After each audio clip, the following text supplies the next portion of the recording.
Challenge देता हूं योगी आदित्यनाथ को और नरेंद्र मोदी और अमित शाह को कि पूरा चुनाव तक 2027 का जब विधानसभा चुनाव उत्तर प्रदेश में चलेगा, अगर हैसियत हो तो आप मुसलमान का नाम मत लेना, आप पाकिस्तान का नाम मत लेना, ईद और दिवाली का नाम मत लेना, मदरसा और शमशान का नाम लेना, तब जानू कि आप राजनीति करते हो। नमस्कार, आप देख रहे हैं एनएस टाइम्स। मैं आपके साथ शरीफुल्ला इस वक्त मौजूद हैं उत्तर प्रदेश की राजधानी लखनऊ में और हमारे पीछे आप देख रहे हैं ये समाजवादी पार्टी का कार्यालय है। देश में तमाम मुद्दे चल रहे हैं, वहीं उत्तर प्रदेश की बात करें तो यहाँ पर कह रहे हैं कि राजनीति यानी 2027 चुनाव की शुरुआत हो चुकी है। लगातार जिस तरह से योगी आदित्यनाथ अपने भाषण में जिक्र कर रहे हैं, सपा पर आरोप लगा रहे हैं, तमाम चीज़ें बात कर रहे हैं, इससे लग रहा है कि अब 2027 चुनाव की बुनियाद रख दी गई है। इन सभी मुद्दों पर बातचीत करने के लिए हमारे साथ मौजूद हैं लौटन राम निषाद, जो समाजवादी पार्टी के नेता हैं। इनसे बातचीत करेंगे किस तरह से देख रहे हैं। आज ही योगी आदित्यनाथ ने अपने बयान में कहा कि सपा जो है वो रामद्रोही पार्टी है, यानी घोषित रामद्रोही पार्टी है। इस पर क्या इनकी राय, इनसे बातचीत करेंगे। वहीं दूसरी तरफ गाय को लेकर राष्ट्रीय पशु जिस तरह से लोग मांग कर रहे हैं कि राष्ट्रीय पशु घोषित किया जाए, उस पर भी योगी आदित्यनाथ ने कहा कि वो हमारी माता है, पशु नहीं है। इन सभी मुद्दों पर बातचीत करेंगे। किस तरह से देख रहे हैं। सबसे पहला, आज ही चूँकि योगी आदित्यनाथ का बयान आया, उन्होंने कहा कि जो सपा है वो रामद्रोही पार्टी है। किस तरह से देख रहे हैं आप? देखिए, योगी आदित्यनाथ का बयान बिल्कुल बेतुका और निराधार है। मैं जानना चाहता हूं योगी आदित्यनाथ से, मैं चैलेंज भी दे रहा हूं कि अगर योगी आदित्यनाथ में नैतिक बल हो, लौटन राम से टेबल टॉक कर ले।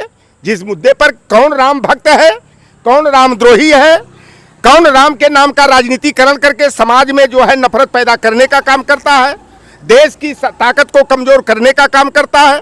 राम का जब वनवास होता है 14 साल पौराणिक कथाओं के आधार पर, तो राम का जब वनवास हुआ तो मैं योगी आदित्यनाथ से जानना चाहता हूं, या जो अपने को राम भक्त बताते हैं, कि राम के साथ वनगमन में कितने क्षत्रिय गए थे, कितने ब्राह्मण समाज के गए थे।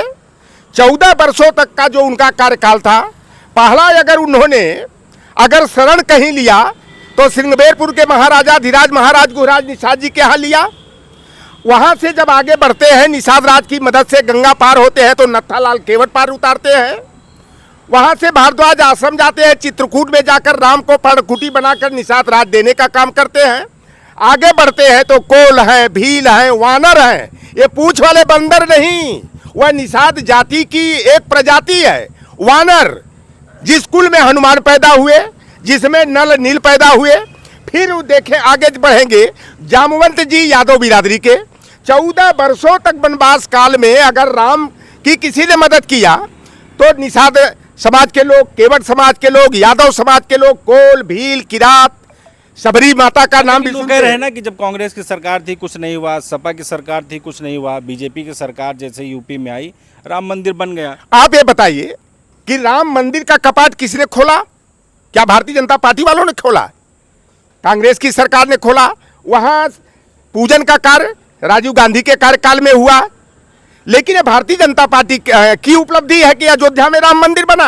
आज जिस संविधान को खत्म करके या गुरु गोलवलकर की bunch of thoughts we or our nationhood defined और मनुस्मृति के विधान को लागू करने के प्रयास में जुटे हुए हैं, तो अगर वह अयोध्या में राम मंदिर अगर बना तो सुप्रीम कोर्ट के निर्णय के आधार पर बना, और सुप्रीम कोर्ट भारतीय संविधान के तहत चलता है। संविधान के तहत जो है कि राम को भी न्याय मिला कि उनका मंदिर बना। और ये भारतीय जनता पार्टी का राम में आस्था नहीं है। असली अगर कोई राम भक्त है तो ओबीसी, हमारा नाम हमारे पिताजी रखे तो लौटन राम, हमारे नाम में ही राम जुड़े हुए हैं। लेकिन ये भारतीय जनता पार्टी वाला जो नफरती गंग है, या केवल फर्जी राम भक्त बनकर के राम के नाम पर लूट का धंधा कर रहे हैं। बात आती है सीता मैया रो रही हैं भाजपा वालों की लूट से। अब भैया राम के नाम पर जो है ये मलाई खा रहे हैं सत्ता में बैठ करके, और सीता मैया के साथ भी ये न्याय करने का काम नहीं किए।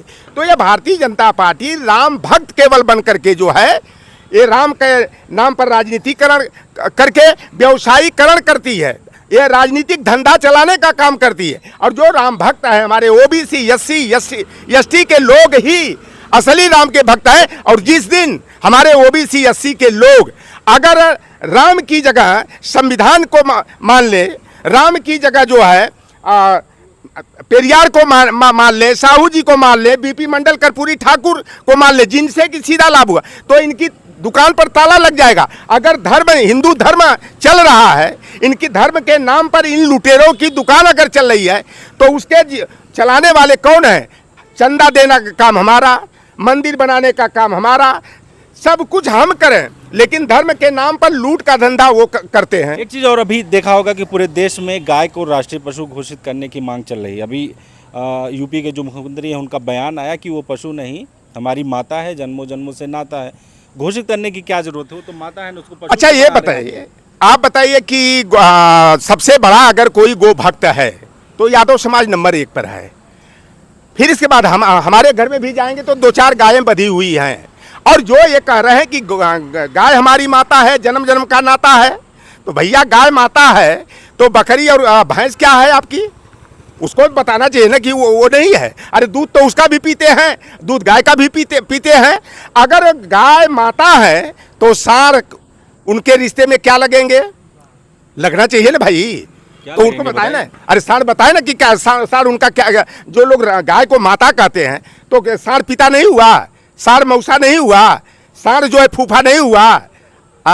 आप चलिए हमारे यहाँ भौतिक सत्यापन कर लीजिए, मैं फील्ड वर्क करता हूँ। आप सुल्तानपुर के चल लीजिए जहाँ गौशाला बनी हुई है, चलिए मैं मऊ में भी देख करके आया हूँ, अभी जो है आजमगढ़ में फूलपुर पवई में देख के आया हूँ कि गाय माता जो है, और वही सूखा भूसा, जहाँ उनको 10 किलो भूसा खरी चुननी चाहिए, आधा किलो 1 किलो उनको भूसा दिया जा रहा है। पानी बिना तड़प करके गौ माता मर जा रही हैं, और जिंदा उनको कौवा नोच रहा है।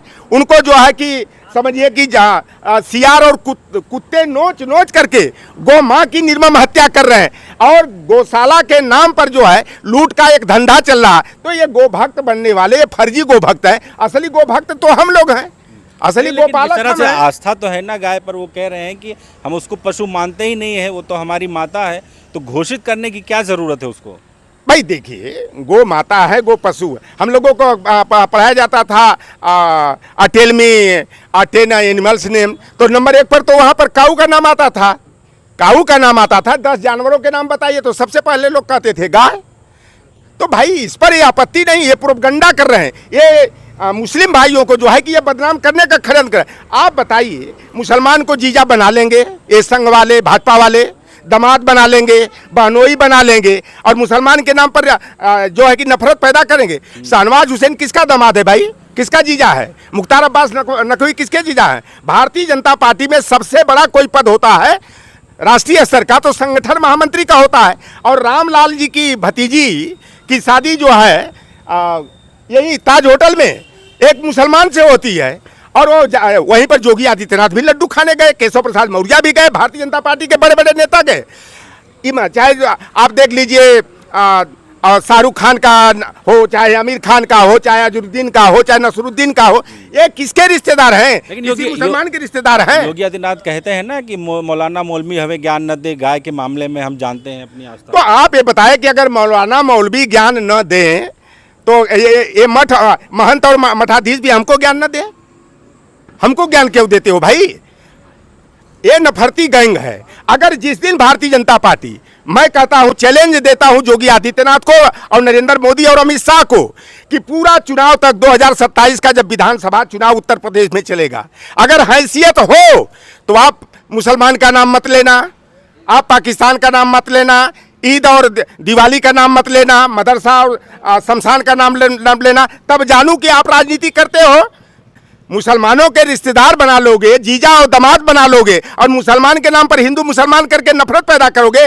मुसलमानों ने जितना देश के लिए शहादत दिया है, बलिदान हुए हैं। आप चले जाओ गेटवे ऑफ इंडिया, दिल्ली गए हो कभी आप जाकर के गेटवे ऑफ इंडिया गेट पर लिस्ट लगी हुई है, देखो कि कितने जो है कि ब्राह्मण शहीद हुए हैं, कितने योगी आदित्यनाथ की बिरादरी के शहीद हुए हैं, कितने मुसलमान शहीद हुए हैं। नंबर 1 पर मुसलमान का नाम आएगा। बहादुर शाह जफर से ज्यादा कोई देशभक्त था क्या?